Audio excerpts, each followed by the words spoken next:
அதையாவும் பேச பல ஜென்மம் வேண்டும். ஏழு ஜென்மம் ஒன்றாக சேர்ந்து உன்னோடு இன்றே நான் வாழ வேண்டும்.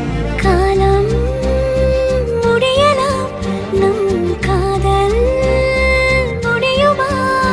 நீ பார்க்க பார்க்க காதல் கூடுதே.